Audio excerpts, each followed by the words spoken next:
This is something I figured out a long time ago, probably around the end of Season 1 of Steven Universe, and I thought other people had as well, and certainly some people have, but I've seen and heard a lot of confusion around this topic, so I'm hopefully going to clear up some of that confusion by explaining my interpretation of how gem fusions come to be the way they are. Fusions aren't just a combination of two or more gems' personalities and appearances, they're also a physical manifestation of the involved gems' relationships with each other. I would guess that a fusion's size is based around 25% on the size of the fusing gems, and 75% on their relationship. When Ruby and Sapphire fuse to become Garnet, their height pretty much doubles, by which I mean they become approximately the height of a normal adult human, which is also the average height of many gems. Garnet's form almost perfectly mimics a human's, with her third eye being the only exception. Now let's apply the same logic to Lapis and Jasper. They're individually average height, slightly shorter and taller than Garnet respectively. Yet Malachite is not their heights added, she's huge! Malachite is only 2 gems, but her height matches that of Alexandrite, a fusion of 4. Malachite's anatomy isn't even humanoid. She has 6 arms and no legs. That's almost corruption territory. Basically, the more 2 gems like each other, the more humanoid in appearance their fusion will be. Crystal Garnet is pretty much a perfect fusion, because of how much Crystal Ruby and Crystal Sapphire love each other. Malachite is so distorted and non-human to the point of not even having a shared voice, because they barely know each other, and their relationship began with immediate and intense hatred. Of course, this concept gets more convoluted as more gems are added into the equation.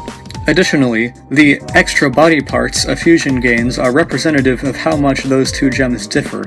Garnet has 3 eyes because Ruby and Sapphire have different worldviews, due to how they were taught to see themselves on Homeworld. Rubies have 0 self-worth because they are very abundant and somewhat disposable, whereas Sapphires view themselves as important because they are rare and have a unique ability. Opal has only 2 eyes because Pearl and Amethyst also both have very low self-worth, and they are similarly confused and distraught about how to go on living on Earth after Rose's death. However, she has 4 arms because Pearl and Amethyst have different ways of dealing with their emotions, and different fighting styles. When Homeworld Rubies fuse, the Ruby they form is almost exactly the same but bigger, because Homeworld society teaches Rubies that they are all the same, and they have very similar lives. They view other Rubies as just copies of themselves. Now, let's analyze what would happen if, for example, the Eyeball Homeworld Ruby fused with our Crystal Sapphire. These two are opposites in essentially every way. Eyeball is the most aggressive of the Ruby squad, and she is very hands-on when a job needs to be done, whereas Sapphire is stoic and somewhat distant, but fun-loving.